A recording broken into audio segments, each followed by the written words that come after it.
Hello, everybody, and welcome to the Tesla Life number 210. Here we are, the 14th of July, 2021. Welcome to the show, everyone. Hello. Are we actually live, Casey? We are. It was Okay. it was a little delayed getting in there. Always make sure. Always make sure. Absolutely. With us, per usual, we have Mr. Casey Green joining us from the DC area. How are you today, sir? Doing all right. The temperature didn't get up as high as it could have because we had thunderstorms. And first in the chat was Hockey Day and Anders. And Very Derek. Good. Yeah. Very good. The trifecta of live viewers. Yes. Also joining us from, I want to say hot Atlanta, but that's not the case. But it's been very hot out on the West Coast. Mr. Patrick Connor joins us. That's right. Hello. It has been warm out here. Today is pretty nice, but right now California is getting hit with another heat wave, and it's going to be moving north. So, yeah, we've had some hot days, and it was like right as we were coming out of lockdown, go outside. No, wait, don't go outside. Stay inside. Yeah. Anything would go outside. For a year and a half. That's right. So, yeah, I want to say hello to everybody joining us for Living the Tesla Life. Show number 210. That's half of 420. It is. Oh, the yes. 420 joke. It just never goes away, does it? Nope. We're halfway there. And we'll make it to 420, I'm sure. Yes. Very good. Very good. Well, let's start off with Patrick. He's got a story for us today about 10 million. That is right. 10 million.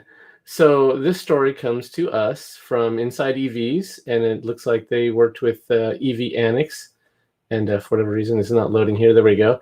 And they're asking the question, can Tesla make it to 10 million vehicles by the end of the decade? And if you look at where they've come from, starting with their small, low-volume stuff 18 years ago with the original Roadster. Has it really been that long? A long time, hasn't it? Yeah, that's. I guess that's from their founding in 2003. Yeah.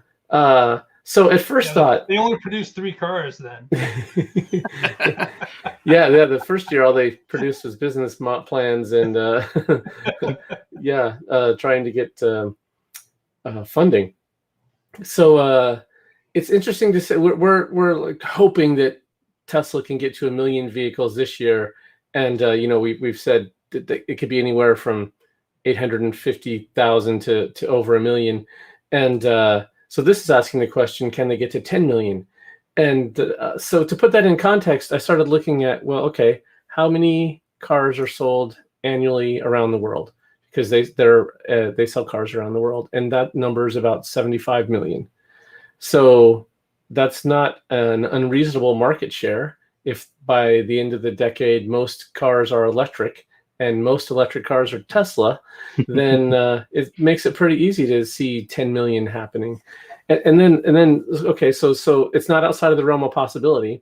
And then I started looking at how has their ramp gone, and putting that into a S-curve model.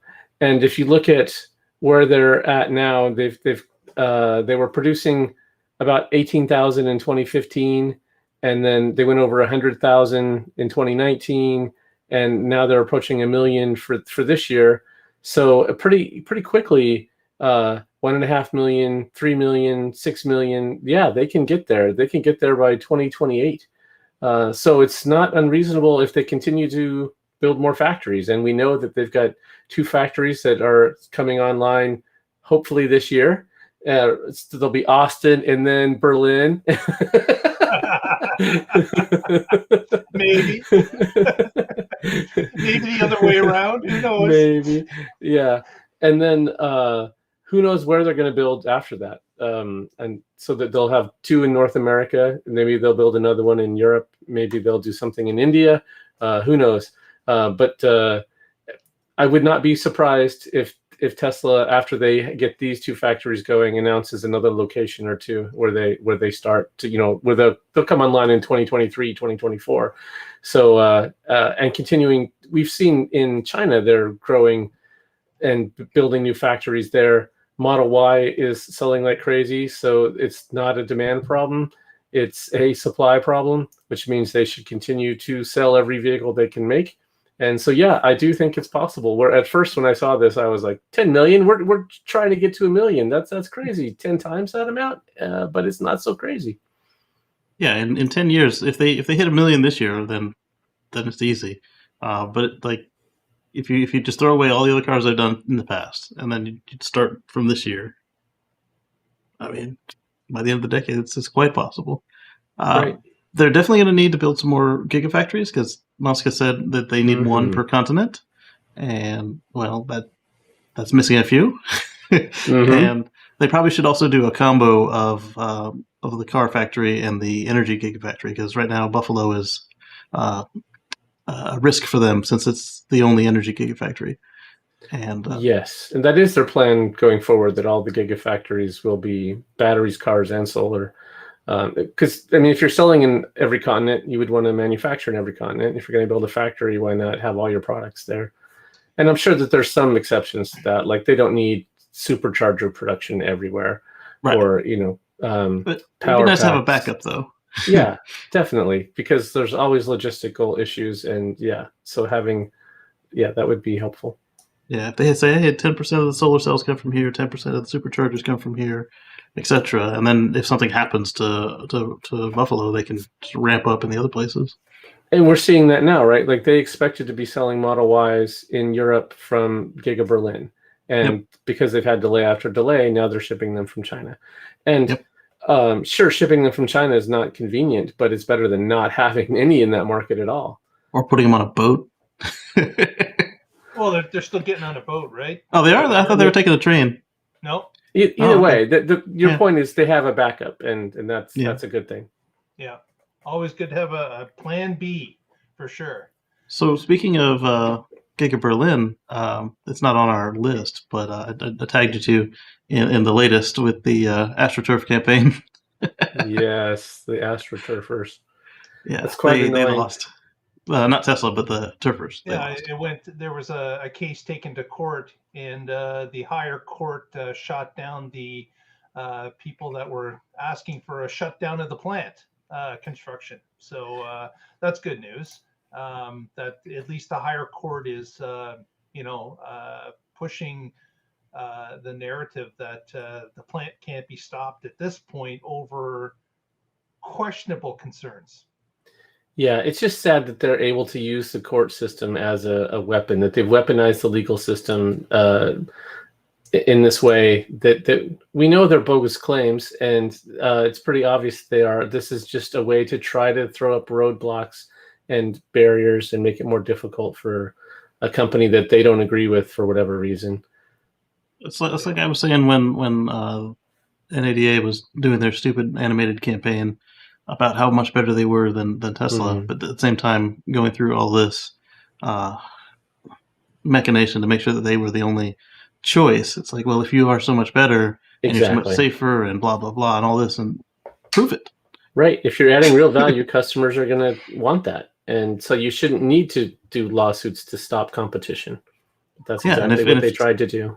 Exactly. And if Tesla was as bad and scary as they say, it would very quickly be exposed. I mean, yeah, they're not perfect, but like if they were constantly robbing people and there was no way to get serviced and blah, blah, blah, and at the same time they're talking about getting your service done, that was right when Hummer shut down and you couldn't get your Hummer serviced. Right. I mean, and for an environmental group to be complaining about an EV, an all EV company trying to start up and sell EVs in their country. Right. It will be taking diesels off the road. Yeah, you would think there'd be more support for that. Why? I bet if we follow the money, we'll find it leads back to the cartel that just got their wrists slapped. Well, that would be interesting to find out if we could ever unearth the details. But Get a forensic accountant. At this point, we don't have access to that. But Yeah, hopefully, Tesla lawyers calling. Don't say that. Yeah. Hopefully, I'm speculating there. There you go. Yes. Yeah. Very I good. know this isn't on our topic list, but since we brought up Both of courtrooms, us. we have Go to ahead. mention that Musk was in court over the Solar City acquisition in 2016, and it's just again this is a lawsuit brought by, they said, investors. But if you, I know I voted for the merger. Yeah, exactly. I was a shareholder in both companies. Me too. Yes. Yeah. And if you were a shareholder in 2016 and you're still holding that stock, you've had an incredible run. This is not something to be upset about. The only kind of investor that would not be happy with this would be a short seller. Oh, maybe. Yeah. Yeah. And so to say the you were not acting. Yes. I mean, even my Solar City shares have gone way up, but mostly it was my Tesla shares. Right. Yeah. So my Solar City shares got converted to Tesla shares, and I still have a Solar City bond that pays a nice dividend. Yeah. And I wish they offered more of them because I didn't buy enough. So yeah, that's just BS to say that you weren't acting in the investor's best interest, because results say otherwise. And Elon and the Reeveses didn't vote. So, I mean, right. Unless they lied about not voting, that would be the only argument I would have. Right. So if you look at what Tesla's business model has been from the beginning, is to say, okay, we want to make electric vehicles. What are all the things that people object to? They say that they don't go fast, that they're just golf carts or milk floats. We'll make a sports car. They say they don't go far. We'll fix that. We'll make long range EVs. We're not going to make 40-mile range EVs. We're going to have significant range. They say there's no place to charge them. We're going to build a charging network that has fast charging, or if you do find someplace, it's slow. So we're going to make them fast, and we're going to have people install chargers in their garage so they can just wake up every morning with a full tank. And then the other thing that people say is that, it's not really green. You're just running a coal plant somewhere. So we're going to sell solar panels. And so if that's somebody's concerned, you can, hey, you're buying this car, let's sell you some solar panels too. And so that's the package, and you have to have the whole package. And it was in the 2006 business plan. So no one should be surprised that merging with Solar City was part of the long-term plan. And now it's a drop-in. You can't get the batteries without the solar, and you can't get the solar without the battery because the inverter is one inverter. On the side of, yeah, but you can buy the car without, or either way. Yeah, you can buy the car. Yeah. So that package was absolutely essential to their business plan. Not only that, if Solar City had failed, how much of that would have backwashed onto Tesla and said, oh, you were the chairman of that company and they failed, and you're just the next Solyndra, and Tesla's going to go down the same way. And there would have been so much other problems if that had happened, that even if it was a quote bailout, it was the right thing to do in the long run for Tesla. So to say that it was not the right thing is ridiculous. And I hope that not only this case gets thrown out, but I hope that the plaintiff, whoever brought the case, is all the legal fees have to be paid by them. I hope they are penalized for bringing up this slap suit. It's ridiculous, in my opinion. I'm sorry, Mark. This was not on your agenda, and I ranted. I'm just wondering what story you're going to bring up next, because I have no. That's fine. That's fine. Needed to be said. Next, we're going to talk a little bit about China. Of course, we heard recently that the Model Y standard range had been introduced to Hong Kong. And we thought that was fairly logical because Hong Kong as an island is fairly small. And there's not a lot of people that traverse between Hong Kong and the mainland. Some do, but you're going to have to ship your car out of there by boat. So a lot of people just stay on the island of Hong Kong if they live there. So a smaller range vehicle on that island would be fine. Well, it turns out that Tesla's now opened the order gates for mainland China for that same standard range car. And of course, it qualifies for incentives. And it apparently is causing a bit of a stir. They're selling quite a few of them. A lot of them are up for reservations. What's that, Casey? I've got an anecdote on this one. So the Ford Mach-E Club in China all unanimously, simultaneously flipped their Mach-E reservations to Model Y standard range reservations. That's not good for the Ford Club. No, it's not. They're the Tesla Model Y Club now. So yeah, we got to rename the club. It's not going to work out too well for them going the other way. But yeah, that's interesting. Yeah, sales are up. So it's being wildly successful. People want the standard range. Please bring it back to North America. We want it here too. There's a whole bunch of people that would love to add that car, even with the range of sub 250 miles. Elon said off menu, but so far the people who've been looking for it have only been able to find one that hit the ground, and I haven't heard of anybody successfully able to order it. Okay, so if you want that car, bug your local showroom. Go in and talk to them. Tell them you want it. Maybe they've gotten better with the timeshare pitch. Yeah, certainly. So that option exists, could still exist if we want it. And it looks like people want it, certainly in Asia. Another story from Asia is about CCS being added to Tesla Superchargers. Apparently, the Taiwanese government has forced Tesla to retrofit all its superchargers in the country with a CCS plug.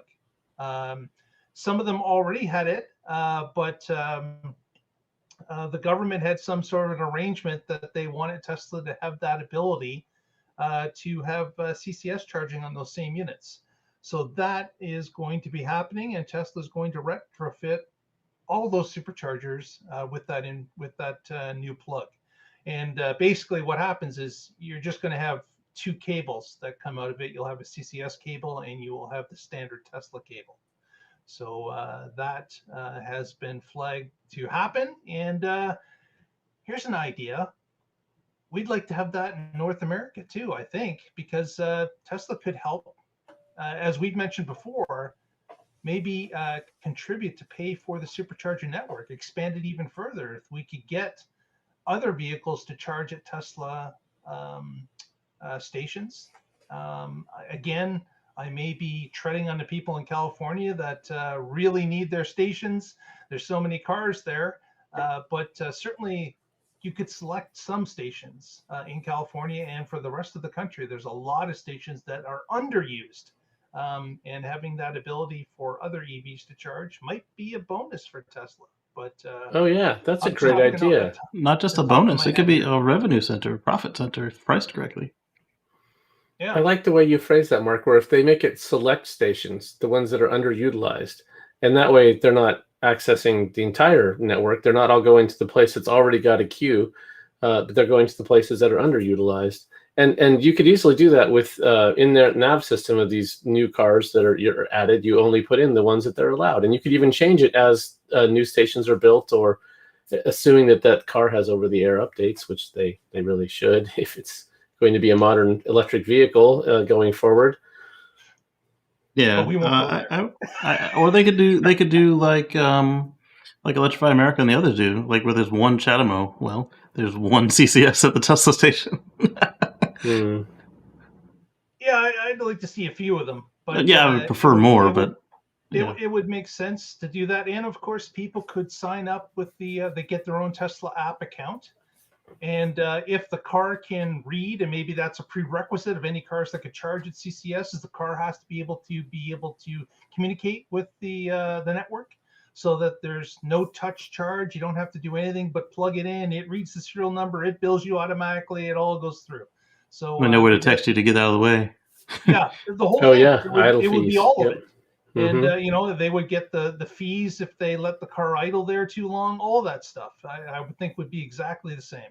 And then Tesla could use some of that revenue to maintain or build new ones. So why not in underutilized areas that I've seen a lot? And I'm sure Patrick, I'm sure Casey has seen this on their cross country tours, that there's a lot of chargers we go to, and we're the only ones there.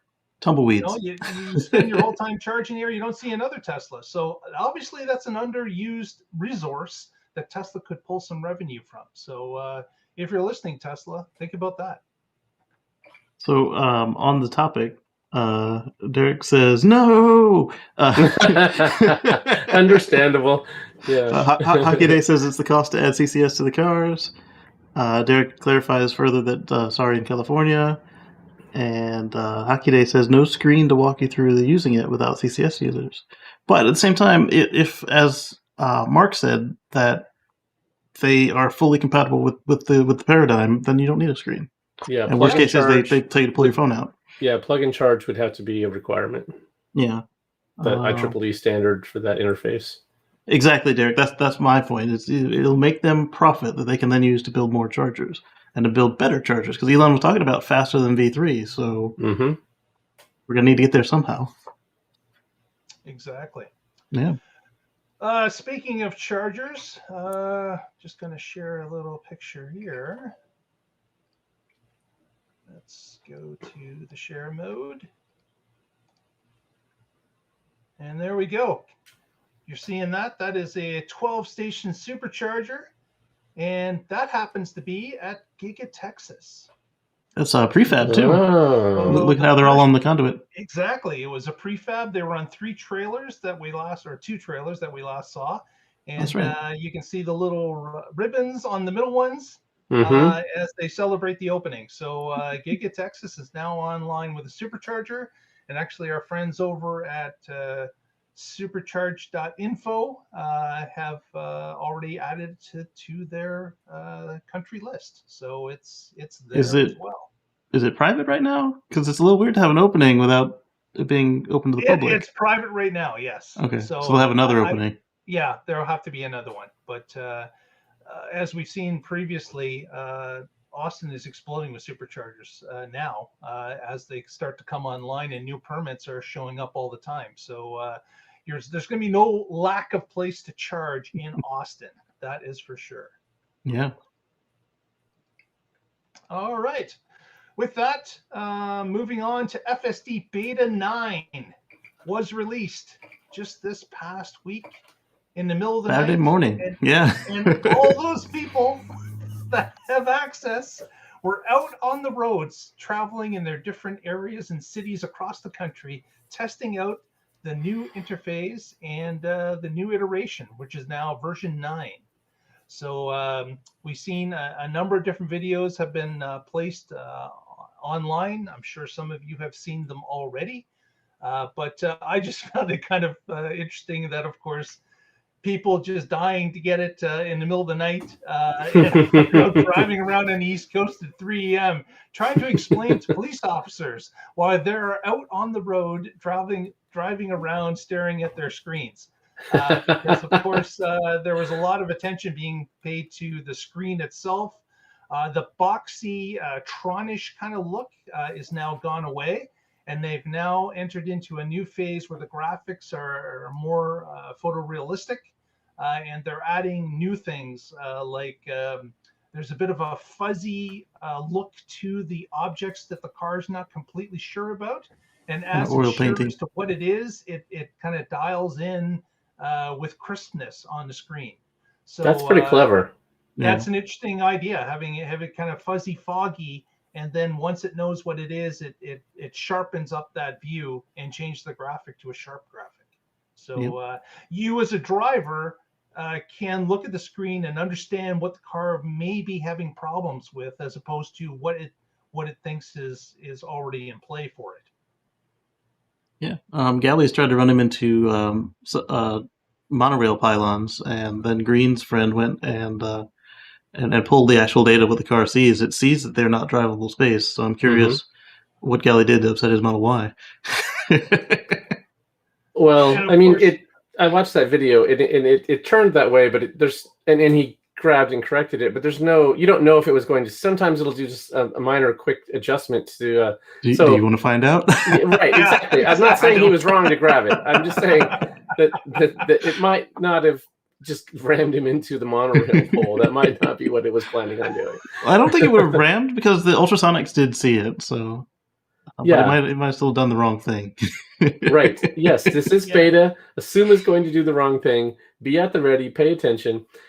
But if you're driving around at 3 a.m. and a cop's watching you, you better hope it doesn't drive like it's drunk, because you're getting pulled over if that's the case. No, honestly, my car was driving. Here's the tape. And it was interesting that that's exactly what happened to Dirty Tesla. Oh, really? A YouTuber based in Michigan. He actually got pulled over for the police for running a red. And he had to actually explain to the police officer that the car didn't do it. He did it. And then the police officer said, so the car knew more than what you knew. And he had to admit to that. So he didn't get a ticket. It was 3:30 in the morning, but he came to a flashing red, and he thought that all the sides were flashing red, but it turned out the other side was flashing yellow. So his side was required to stop while the other side was able to go through. So what he did actually could have caused an accident if there was traffic on the road, which there was not. Yellow is caution, red is stop. Was watching. Yeah. So he had to explain how the car did stop, and he pushed it through. And the police officer made a joke that so the car knows better than you already. And he had to admit that. So that was kind of only the safest drivers. Yeah.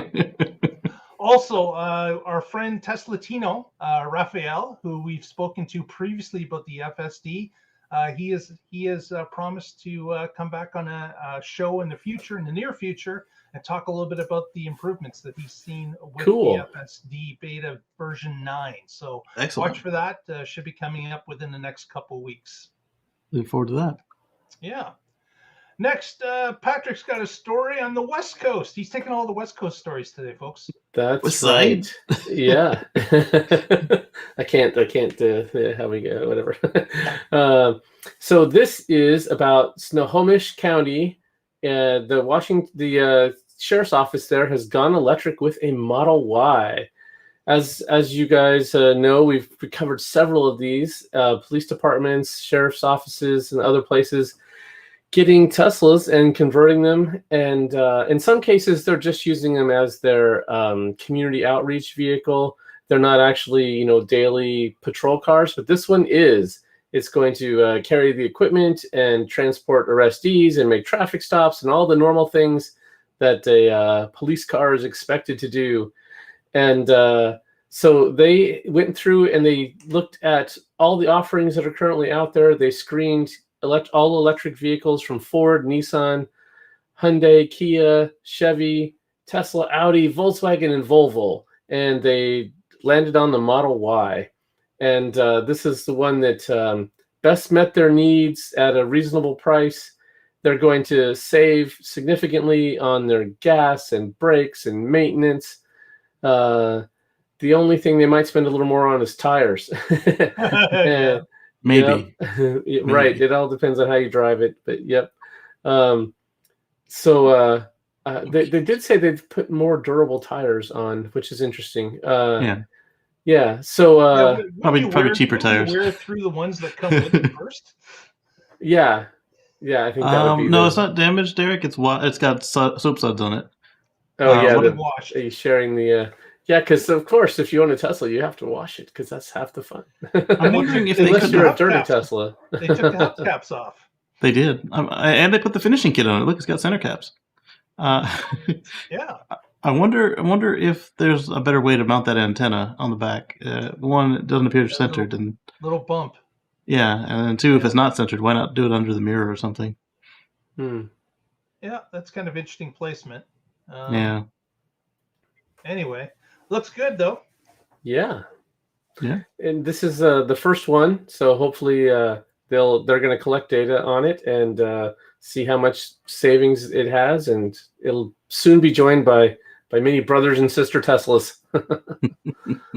That's right. As many police departments are switching, and Tesla is a hugely popular choice, as we've seen in the past. So the trend continues. Casey, let's go underground. Florida, what's going on? Yes. So a couple of folks at I don't know their organization. Warren Ridlick. They had the mayor of Fort Lauderdale on, and they were discussing the boring tunnel bid, and they came up with some further details, like what street it's actually going to be going from and to, like to the intersection. It's going to happen at the transportation hub, and they expressed desire to see it expand the same way that that Vegas is doing right now. And it was about an hour of a show, but the time they spent talking to the mayor was about 23 minutes. So if you can spare it, it was an interesting interview, and I enjoyed it.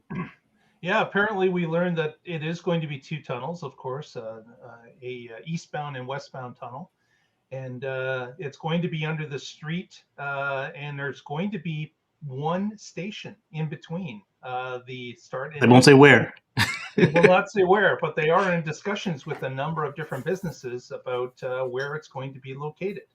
Yeah. And another part that was kind of interesting to hear was that they were going to use an existing piece of city infrastructure at the beach.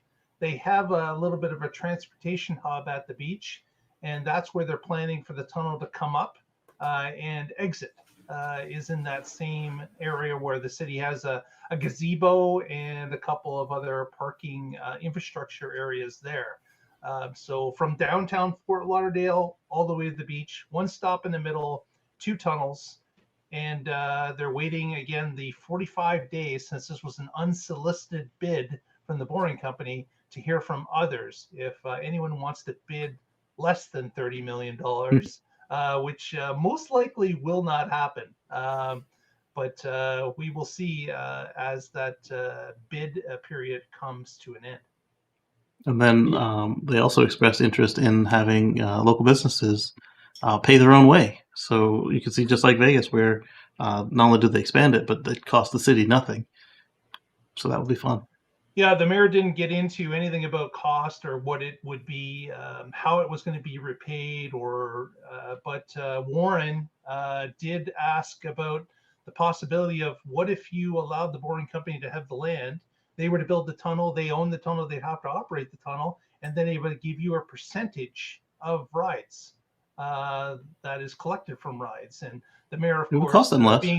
Being a political kind of guy, turned around and said, of course, we're open to listen to anything.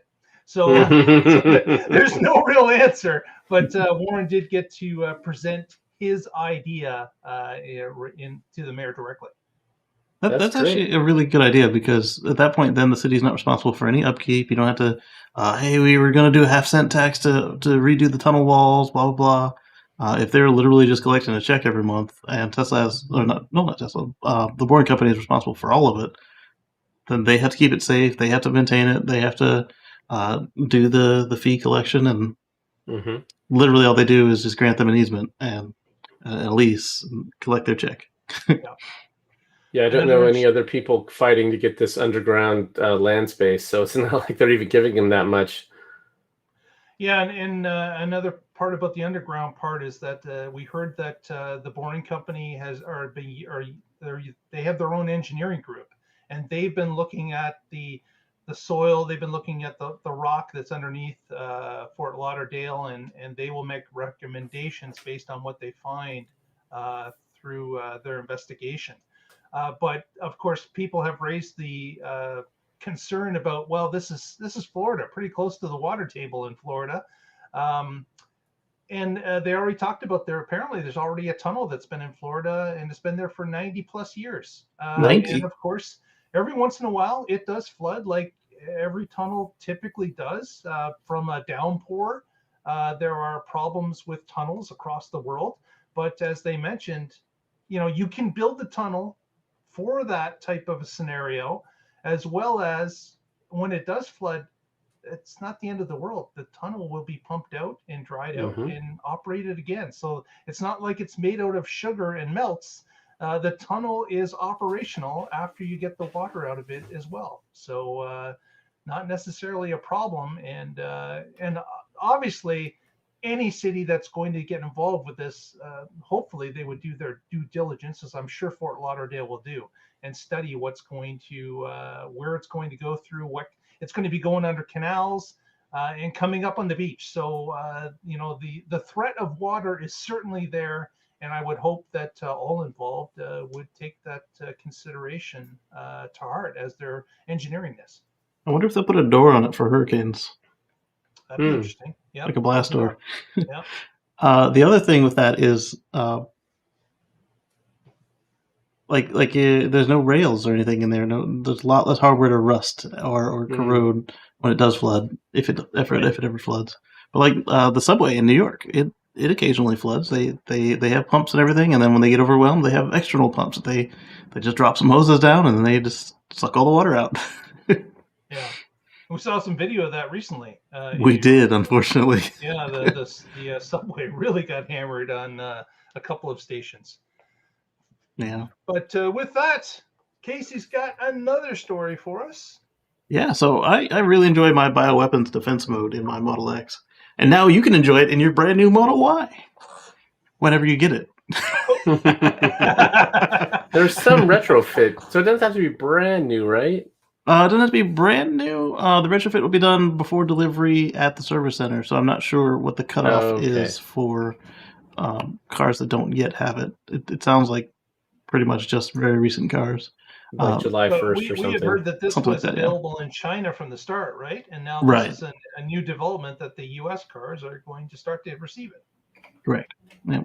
And it does require, like Patrick said, it does require some retrofit because the filter is a completely different size and is a different place. So depending on how the retrofit is engineered, you might not be able to get it earlier than a certain date. Right. Yeah, it's definitely a nice feature. When we were having all the smoke around here, it was nice to have that. Definitely nice to be able to filter the air. Yes. Absolutely. Yeah. So it comes with the HEPA filter and positive pressure, overpressure. So what will happen is it'll filter all the air that's coming in better than hospital grade, or equal to hospital, depending on where you're measuring your HEPA levels at. Anyway, and then anything that happens to already be in there is going to be expelled from the overpressure. And because the car has that positive pressure, nothing is going to be able to come into the seals unless you're in a environment that's already more pressurized than the car somehow. But in that case, you're screwed.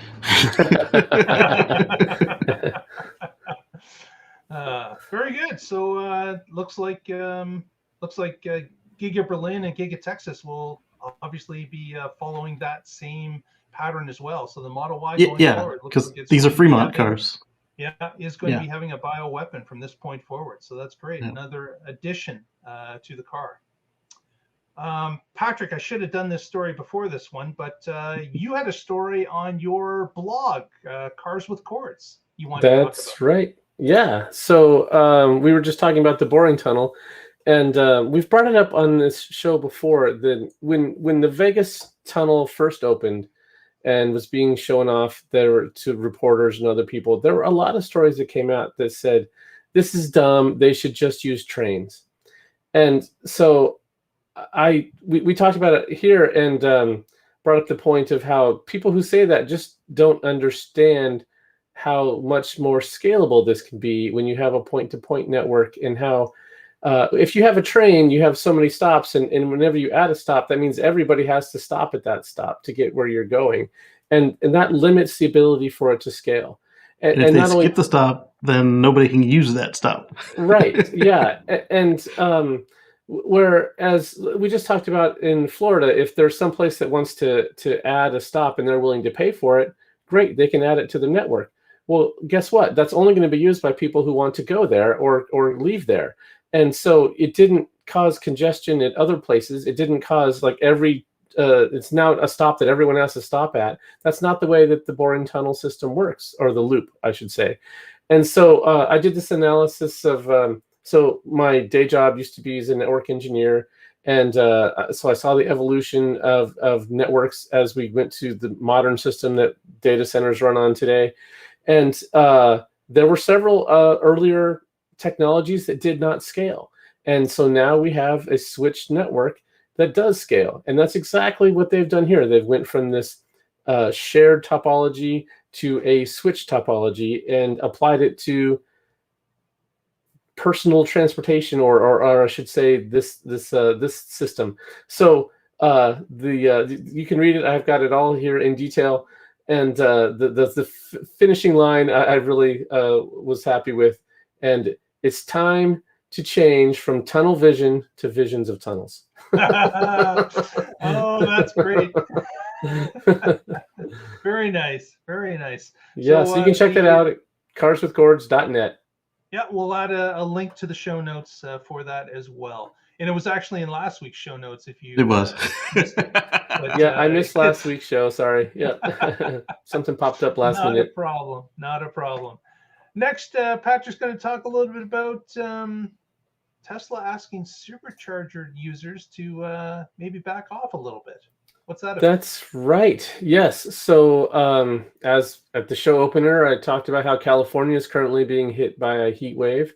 And this is at least number 2 on the West Coast. The one that was here a week ago or so was setting all-time records. So normally we got 110 here, and normally it's like in the low 70s. So that's 40 degrees Fahrenheit above normal. That's crazy.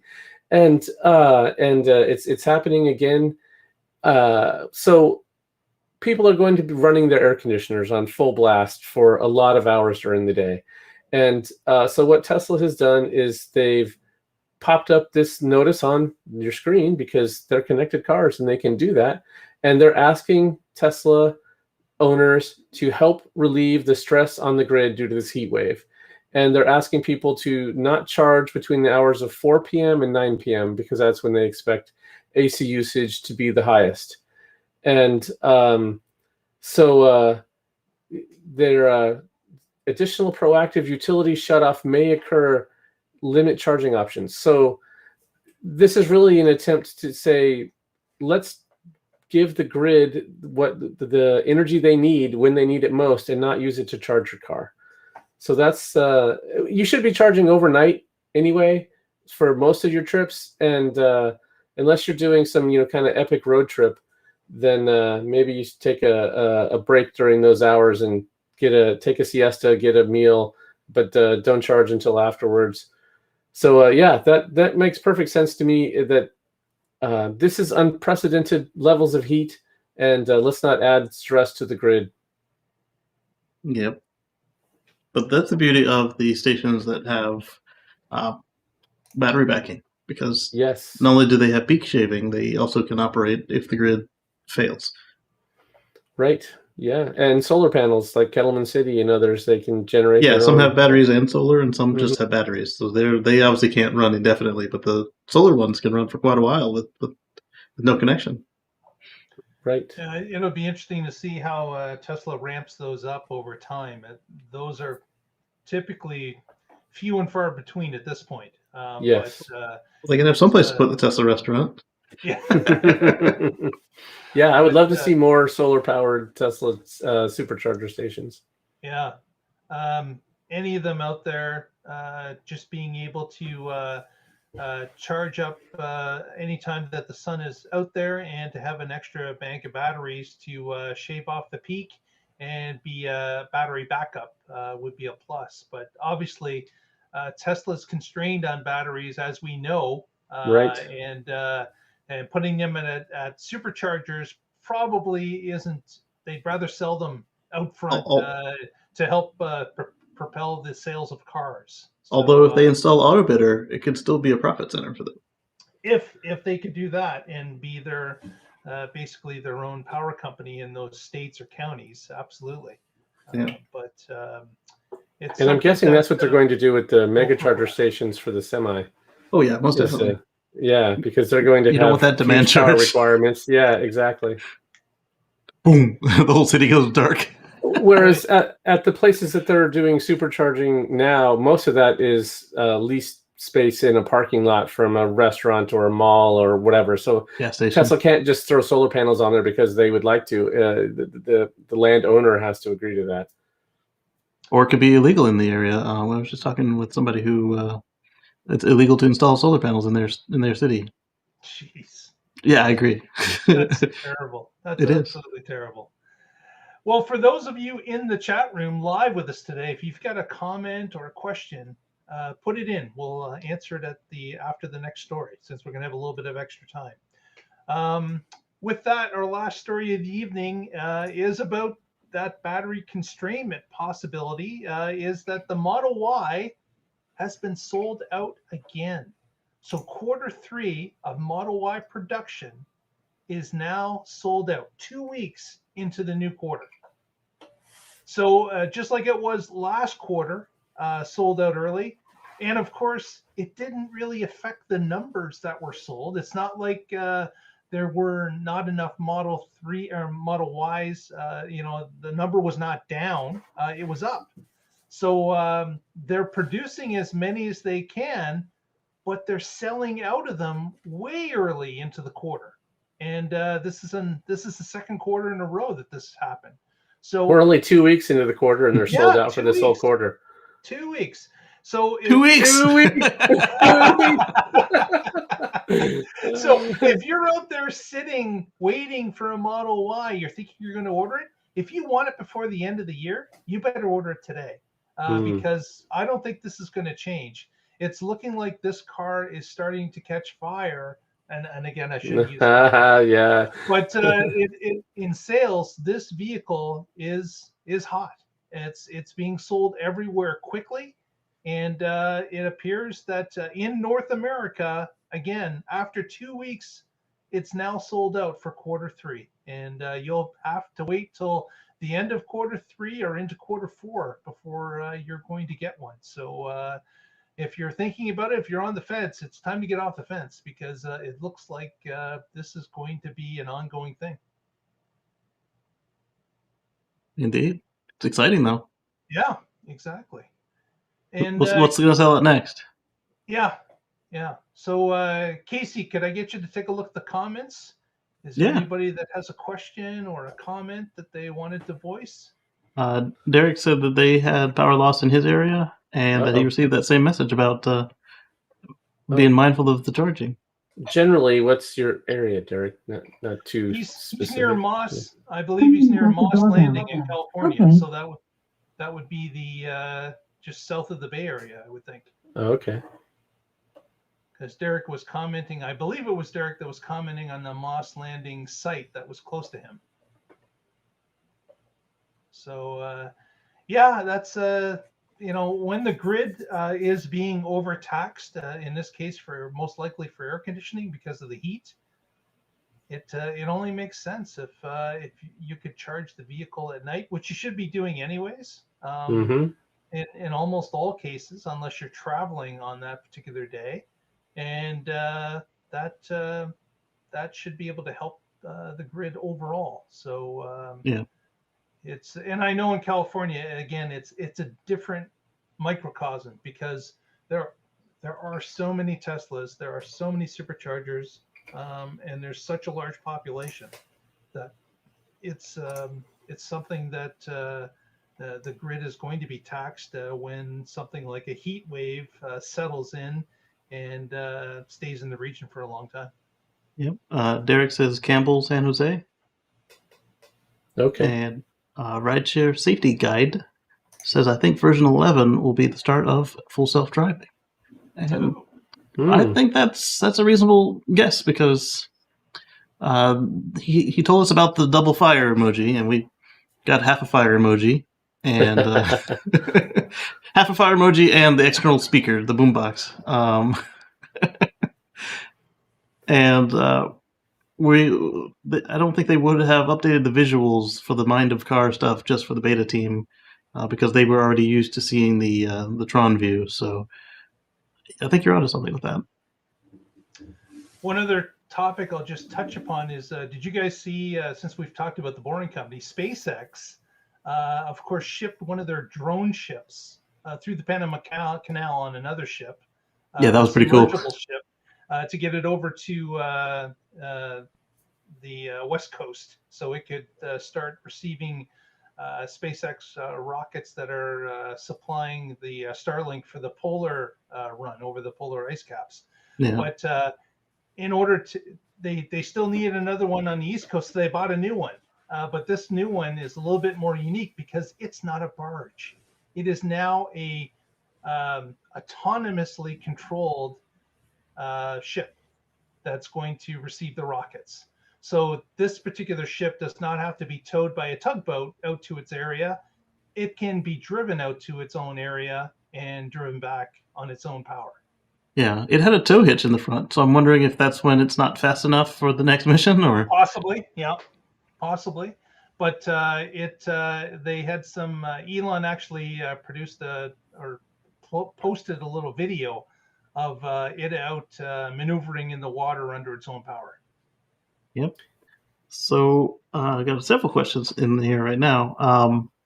Rideshare Safety Guide is asking if full self-driving version 11 will be at level 5. What do we think? I personally don't think that we'll see level 5 anytime soon. As optimistic of this as I am, I'm slightly behind Elon, and then you actually have a mix with these two as far as the level of pessimism. Yeah, so I've put out my guesstimate of level 5, as in like you can just curl up in the back and take a nap legally with nothing else required, is 2027. That's where I'm placing my chips. But yeah, it's all a bet. It is. And then his follow-up, their follow-up was level 3 or full self-drive. So we're not currently at level 3. We're still at level 2, level 1. Yep. Yeah. 2.25. Yeah, because human is required. Yeah. So level 3 is kind of a strange level in that the car can do some things in some situations, but it also has to tell you give you some time before takeover. It's not just like takeover. So I don't think we're ever going to see a level 3. I think it's and then level 4 is also kind of strange in that level 4 is really designed for, it operates in this domain. Like say you had a airport shuttle bus and it's programmed to do that route and only that route. So I don't think that's going to be what Tesla's interested in doing at all. So I think they're going to go from 2 to 5. I don't think there's going to be a 3 or a 4. Because right now, 2, they have people behind the wheel. The person is responsible. The person is giving the feedback and training the neural net. And then when the neural net is properly trained and operates, it'll be at level 5. So I think they're going to skip the in-between.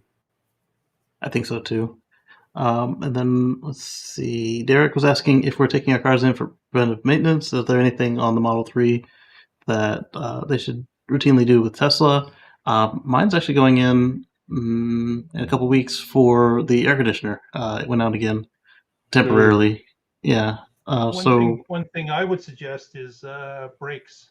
Since the brakes aren't used, get them cleaned once a year, maybe once every 2 years, definitely. But that will allow your brakes, your physical brakes, not to seize up because of non-use because you're using the regen so often. So that would be one. That's the only thing with my Model 3 that and the wiper really blades taken in for maintenance. Yeah. I've also had some maintenance issues where like I had a problem with the light, but that was not something that was preventative maintenance. That's something that just happened and was replaced under warranty. Yeah, if you're in a state that doesn't do annual inspections, I would just find a state that has good ratings for the items on their annual inspection, and just get somebody to do that for you. They check the treads, they check the seat belts, the glass, the lights. You probably have to pay for half-hour labor. It's not terrible, and that would give you an idea of anything that might need work before it gets to be dangerous. How about you, Patrick? Anything that you do on a regular basis or look over on your car? Yeah, so with the X, I bought the maintenance plan, which they don't even offer for the 3 and Y any longer. Right. So so I take it in every year on that maintenance plan that I bought a long time ago, and they rotate the tires and check all the fluids and do all the normal tests that they do, and so that's when I had the MCU upgrade. Or not the memory stick, the what is it called? Casey? eMMC. That's the one. Thank you. Yeah, so I had that upgrade done as part of that since it was already in there, and then so that's, and with the 3, I've been neglecting it. It doesn't need any maintenance. I put some wiper fluid in it. That's about it. Yeah, and every 4 years you check your brake fluid. It used to be every 2 years.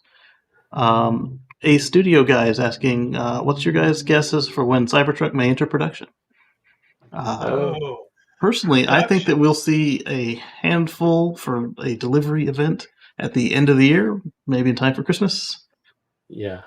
Maybe. That's my guess as well, that they'll deliver just a few to say they made some in 2021, and then in next year we'll see the ramp up, but it'll start slow.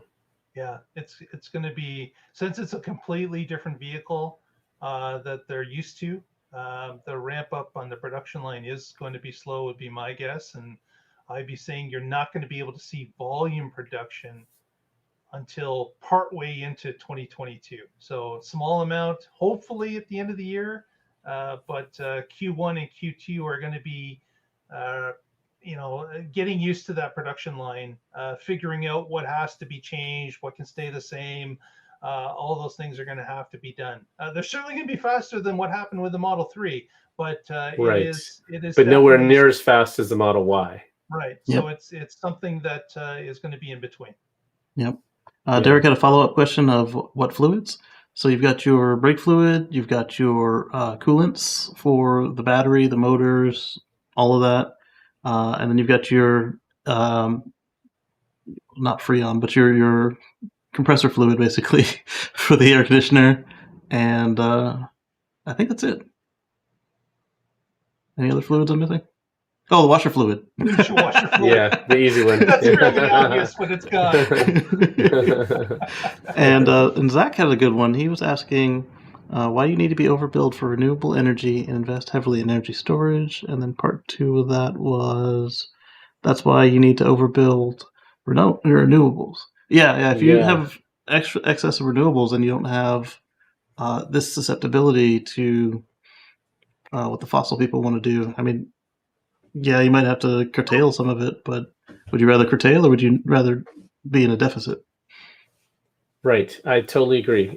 We should be overbuilding on renewables, and then that there are going to be times when energy will be free or cheap when we're overproducing, and that will open up opportunities for new innovative things to be done that you couldn't do if you had to pay for electricity. But if there are times when it's super cheap, then who knows what things people will invent. Maybe it'll be some carbon capture, or maybe it'll be some Bitcoin mining, or who knows what. But I really like that idea of overbuild and allow innovation. Yep. Derek was asking if any of us is getting a Cybertruck. Casey's getting every vehicle on Earth, so we knew he was getting it.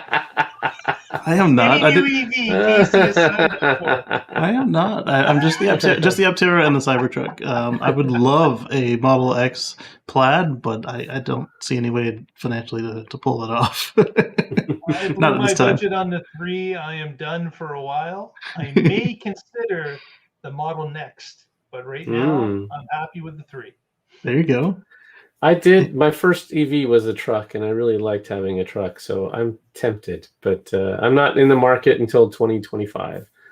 Absolutely. Rideshare Safety Guide is asking, any chance Tesla makes a hover car that will be the Tesla VTOL supersonic plane? And I know we need a lot more powerful batteries than the 4680 battery.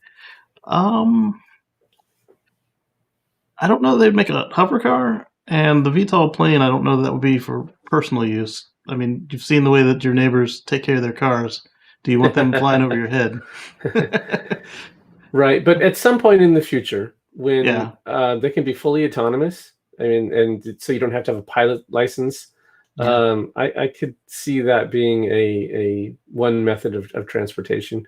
Maybe it's not personal, but you said go to a regional airport and they can hop you up in one of these VTOLs and take you to either a relatively short range within a couple hundred miles, or to the larger international airport where you take a larger plane. But if you look at the energy density, and then you start saying, okay, well, where have we come from in the last 2 decades? And then where does that mean we're in 2040? Where does that mean we're at 2070? Things change huge over the next 50 years. And so at first it's just easy to say, oh, that's not even possible. Look at the energy density today. You can't do anything other than a one-seater plane. But that's just looking at what we have now. You have to start thinking ahead. And I do think that VTOL. Now we have a 20-seater plane already. Right. Yeah. So I mean, yeah, just in the last 5 years, things have gotten significantly better. Yeah. Absolutely. So Anders is saying Roadster ? And a studio guy is saying that yeah, Elon did say he'd like it if the Roadster would hover. So yeah, there's a hover car. And if you're asking if I'm getting the Roadster, I would if I could find a way to line it up, I would definitely get in line for the Roadster. In fact, my wife was just saying, do I see a way to make it happen? And then I told her the price, and she backed off of that idea for a little bit.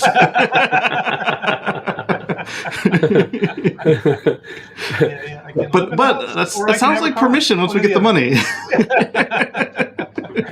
My wife said I'm perfectly allowed to buy her a Roadster. Oh.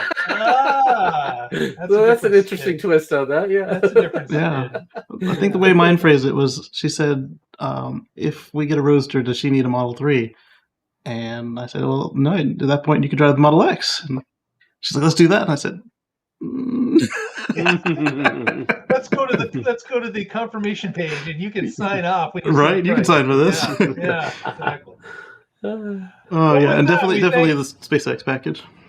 We thank everyone for participating in the quick Q&A at the end of the day. Join us next week, and maybe if we have some extra time, we can do that again. Thanks everyone for your support. If you haven't already, please subscribe. Please give us a thumbs up. That helps us out.